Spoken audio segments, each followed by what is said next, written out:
Hello and welcome to this week's Australian Stock Market Report. This week we'll look at why you do not need to be worried about the market ever.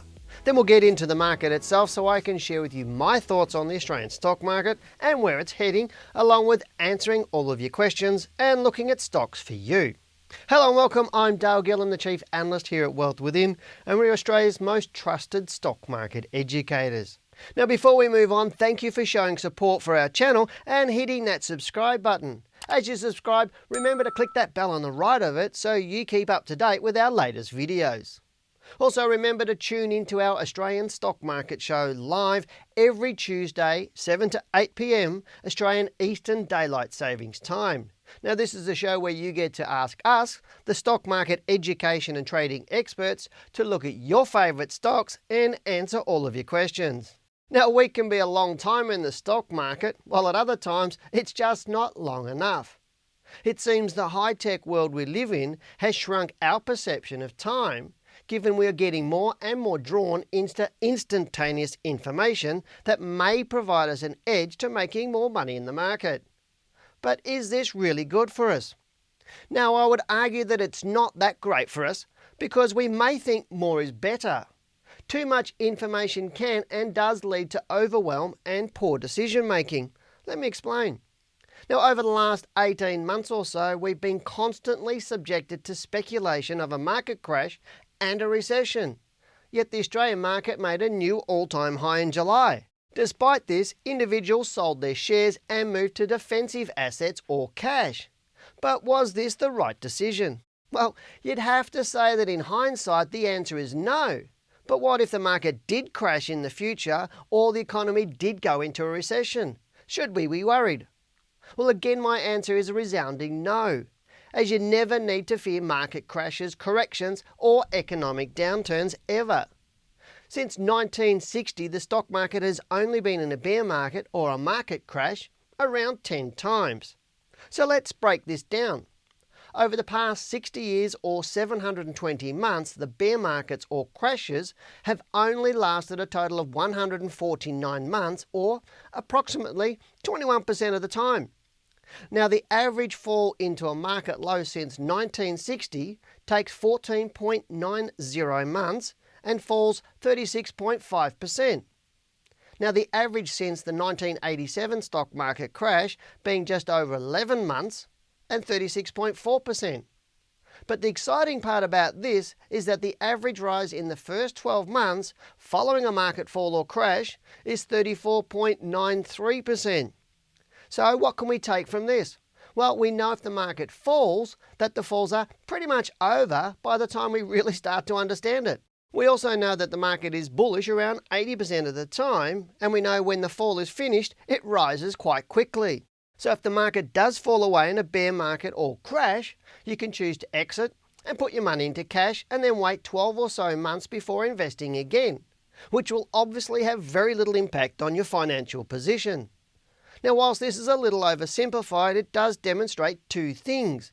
Firstly, that the stock market is not to be feared, and secondly, by taking a more active approach to your investing, you will reap the rewards whilst lowering your risk. So what were the top and bottom performing sectors in Australia last week? Well, during what has been a more bearish week, it was not surprising that most sectors were in the red, although consumer discretionary and consumer staples were both up over 1% for the week. Now the stocks that performed well in the consumer staples sector included A2 Milk, Coca-Cola, Elders and Select Harvest, while the stocks that helped the consumer discretionary sector to rise include Aristocrat Leisure and Cash Converters. Now the worst sectors last week were financials, and they were down 3%, and utilities down 2.5%. Looking at the top 100 stocks, A2 Milk was up over 16% after it delivered good news to the market. Aristocrat also announced strong results and was up nearly 10%. Qantas and ALS Limited were up over 5%, with Coca-Cola and Fortescue not far behind. Now the worst performers were Link and AusNet, which were both down over 7% for the week, whilst financial stocks Westpac was down nearly 7%, NAB was down around 5%, QBN, AMP and Bendigo Bank over 3%, with Magellan down 2.62%. So what do I expect in the market moving forward? Well, let's get into our charts for the S&P 500 All Ordinaries Index update for this week. We'll also look at your questions and the stocks that you've chosen for me. Please remember that this report is an educational tool. While Wealth Within holds an Australian financial services licence, the information featured in this program is general in nature and therefore should not be relied upon. Before making any investment decisions, you should consult a licensed professional who can advise whether your investment decisions are appropriate for you.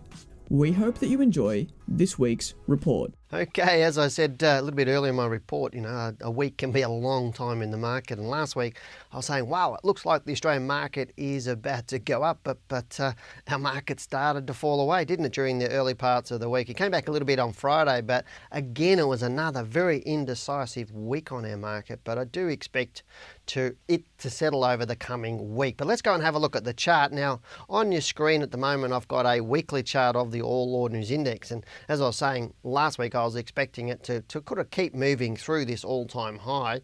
And I do expect it to go through the all-time high from, I think it was the 31st or 30th or 31st of July. That's 6958 points. But this weekly chart, you can see here last week, it opened here, moved up just slightly. It opened at 6898 and hit up to 6914 before falling right away and coming back later in the week. I'm just going to go onto the daily chart and show you exactly what I mean. You can see this beautiful bar here for Tuesday. There's Monday, Tuesday, and then went bang, bang. Two really big days because the Dow did fall away as well, but we actually fell away before the Dow. And this is, a lot of people think that we'd followed the Dow, but we actually fell that 91 points, and then that night the Dow fell away, and then the Dow fell away the next day, and then we rose up here on Friday. So Friday's close really did push that weekly close back up again, but two huge big bars, and you can see here, if I put my little pointer on it, you can see how much it was down at one stage, 2.5% over 2 days. Now, that 2 days wiped out all of the gains for how many days through here? 1, 2, 3, 4, 5, 6, 7, 8, 9, 10, 11, 12, 13 days. That's over 2 weeks roughly of trading on the market. 2 days wiped it out. So that's saying that the market was a little bit nervous on whatever was going on at the time. Obviously, there's some conjecture about Trump and China and not making a deal, but that all got settled by Friday again. It's one of those things that you don't know. You think, I would suspect Trump sometimes puts things out to make the market move. I'm not sure what that is, whether it's a control freakish type thing, but right now the market is still looking good. But that said, let's go and have a look back at that weekly chart and where is it going to go. So I'll just get rid of that. At this point in time, because that close here was below the close of the last 2 weeks, not below that low there of the week ending the 1st of November, it's still all right and it's not so bad. As long as it doesn't fall below that low of 6721, I'm still okay with it being more bullish. But as I said last week, I still need to be prepared for it to fall away because we really didn't have a deep enough fall that I was expecting through here. I really was expecting a deeper fall. It hasn't happened. It's still possible. It's just maybe my timing's been a little bit out. But if we see a nice bullish bar this week and we get through that high, then we'll be up through to Christmas and beyond. So I'm looking pretty good. But I want to have a look at the monthly chart. And this is that monthly chart that I showed you a little while ago. And you can look at that if I just move that up. And this is why I continually say, always look at the bigger picture. Don't look at the stuff that's happening daily. Like you sit in the news in the morning when you're having your breakfast and they say the Aussie dollar's up, the Dow's up, whatever's going on. And it tends to make people more emotional. I look at the market on a monthly basis and over years, because then you see the real picture of what's happening, not just little micro snapshots of that. But looking at this, you can see here why I keep saying the market's just been really sideways. I mean, it's not much above that high or that close there from my pointer there from June. So if we look at that, our market really from that close in June, it's really only gone up 5% since June. So this half of the year, it's not done a lot. And so it's moving up and down. But looking at the current bar on a monthly basis, if you look at that, it's almost where it opened for the month. And here we are on Monday, the 25th of November. So it's basically 3 weeks have gone nowhere. So I'd like to see it move through, move up and close high on this bar, possibly break through that high, all-time high back in July. But right now I'm just still sitting on my hands. So what I'm saying to people is don't get into buying lots of stocks right now. Just sit down, wait for it to get some direction. Once it's got the direction, then you can go in and buy some stocks. But just be careful at this point in time. Again, I'm not worried about the market. I'm not worried about crashing. I'm not worried about a recession. I really am excited about our market for the coming year. But now's the time to get into our questions for the week. Now, the first question we got is from somebody called Short Memory. He says, do you think ANZ will reach $28 in the next 6 months or another time frame? It was another question from Mikhail, who also said, mate, ANZ, please, will it reach $28? They both came in on that same day. So that's really interesting to see two people. And I know a couple of people or a few people have been asking about ANZ, so I thought I'd cover it. We did cover it in our live show last Tuesday night, but let's go and have another look at it now. We're almost a week down the track. So bringing up ANZ, you can see ANZ on your screen right now, and if I bring up that monthly chart on that right hand side, you can see it was reasonably bearish last week, and I'll just pull that up there so you can, this month it's been very, very bearish, but the stock's been bearish since right back here, back in May 2017. But if you keep going back, you'll get back to that March, April that we talk about in 2015. So it's been bearish.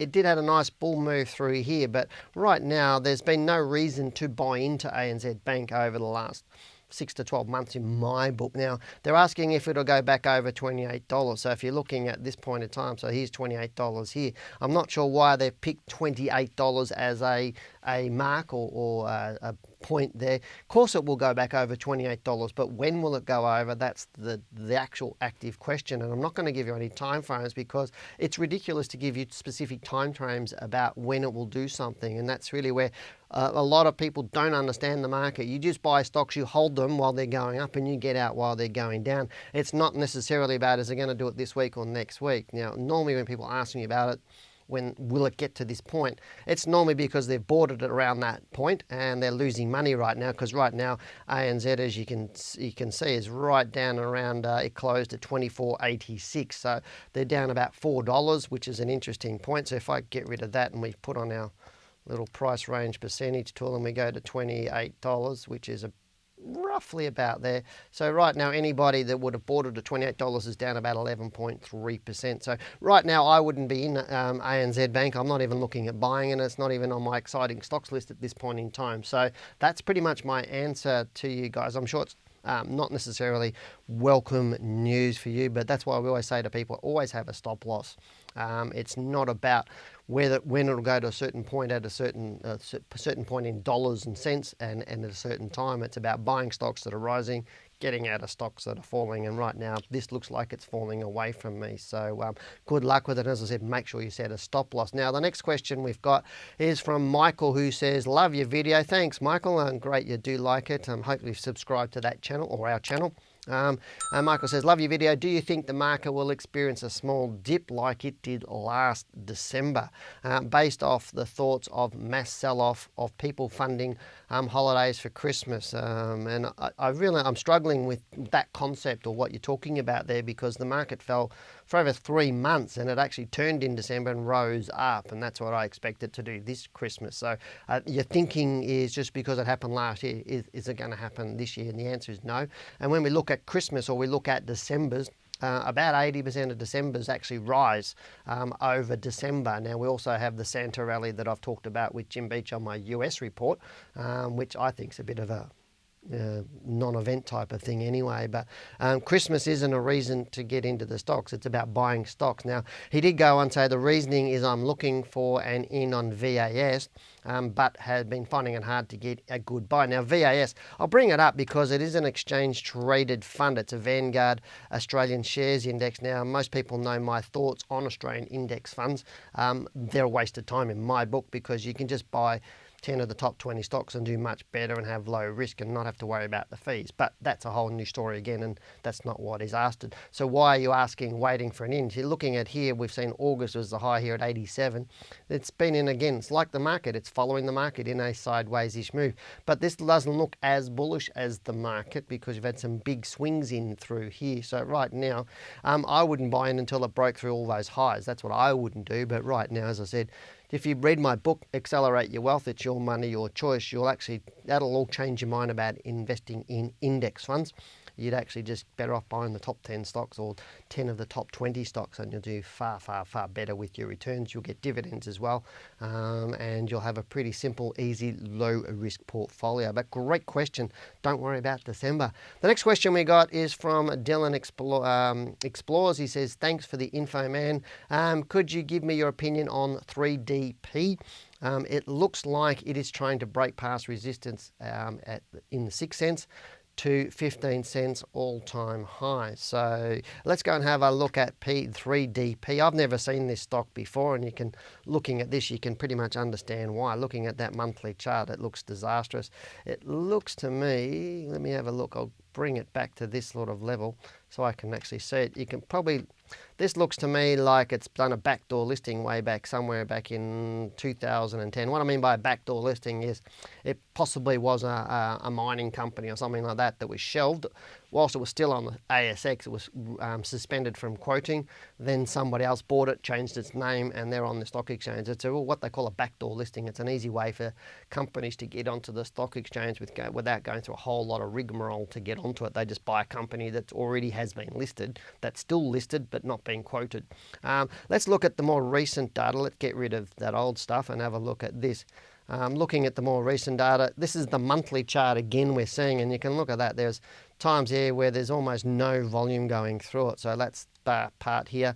It is very illiquid. It's not a stock that I have on my radar at all. Here's the current move that we're talking about. So last month, let's look at the volume there, 27 million shares. So if you get your calculator out, mate, type 27 million shares and type, what's that closing price there at 5 cents, 0.05, type that times $27 million. There's not a lot of actual cash going through it on a monthly basis, let alone on a weekly or daily basis.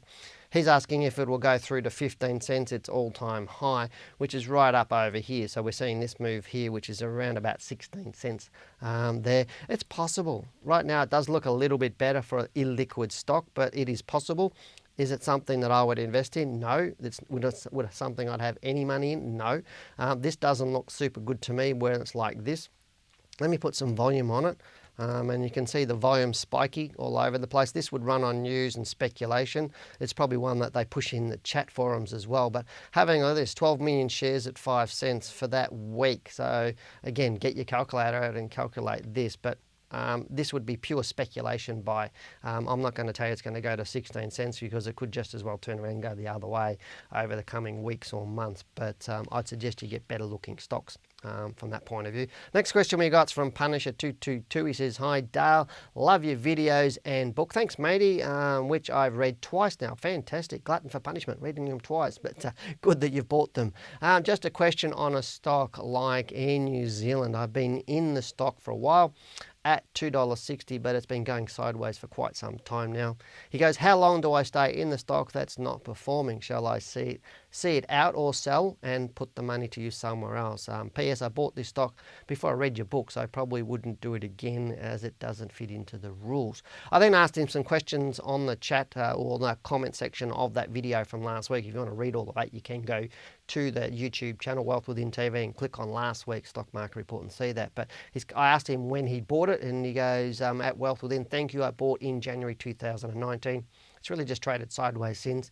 And as I'm not a dividend investor, I'm looking for capital gains, as you should suggest, but I don't really see this stock going anywhere anytime soon. So wondering if it's far better to break even and put the money into a stock that has potential or has better potential. I'm not sure how he came up with it's not going anywhere soon. That generally, like a lot of people say those sorts of things, but it's generally speculation and guesses. It's generally about what you need to do is look at a stock and actually look at its fundamentals. Look at, is it making money? What's its future for making money? What's its dividend yield? What's its PE ratios? What's its earnings per share? All of those sorts of things will tell you what kind of potential it has for growth. It won't tell you when to buy it, but that's what it will tell you. And that's what we talk about in my book. But let's go and have a look at Air New Zealand on a chart, because Air New Zealand is one of the best airlines in the world, and it's actually been voted the best airline in the world. So let's bring up the weekly chart at this point in time, and you can see what's going on here. Now, he bought it in January at $2.60. So he would have bought it in on roughly this week. We can see February there.